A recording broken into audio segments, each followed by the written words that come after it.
In this video, I'm going to give a brief introduction into music theory by starting off with the music staff / stave and treble clef. So do you know exactly what they are and what they're for?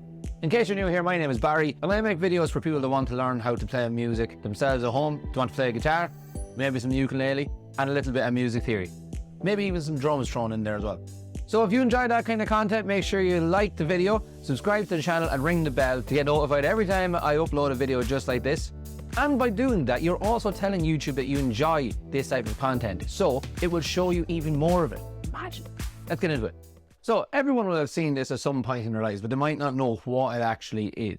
Some people will refer to this as music lines or music notes or stuff like that. So let's actually figure out what these things are called. So we have 1, 2, 3, 4, 5 lines, 5.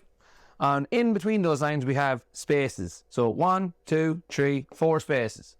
And the 5 lines and 4 spaces, they make up what is known as the music staff or stave. You can call it either or. I don't know why it needs 2 names, but it has 2 names, staff or stave.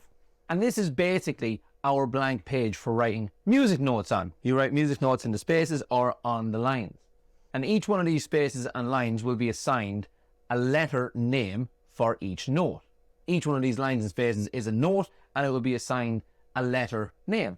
That's where this comes in. This big squiggly thing. This is called a treble clef. Now, there are loads of different types of clefs, and what a clef's job is to basically, there's 2 ways of looking at it. The first way is that it tells us what instruments are going to be suitable for the piece of music that we're going to write on the lines and on the spaces. But a more technical way of looking at it, and a more practical way of looking at it, I think, is that whatever clef is at the start of our music lines or at the start of our staff, it determines what the note names of the spaces and the lines are going to be. So, for example, in treble clef, let's start off with the spaces. And the spaces in treble clef are called F, A, C, and E. Now, if you read that from bottom to top, spells out the word face. And that is how we remember it. So if I was to write any sort of a note on this space, get a nice pink marker for this one. If I was to write a note on the bottom space, that would be an F. Easy peasy. But there are also the 5 lines. So let's find out what the 5 lines are for. I'm going to write these ones in red now so we know the difference.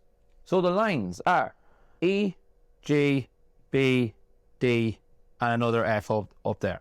An easy way of remembering what the lines are called is you say, every good boy deserves food, football, fruit, whatever you want to call it.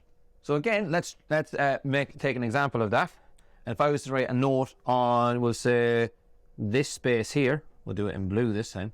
That note is a D. So there you have it. That's a very brief intro into music staff, treble clef, and what the notes are on the spaces and the lines in treble clef. As I said before, please like the video, subscribe to the channel, ring the bell, and if you found this useful and you think somebody else will find it just as useful, why not share it with them? If you share it with just one person, it really, really helps me out. It doesn't cost you anything bar just 10 seconds of your time. See you in the next one.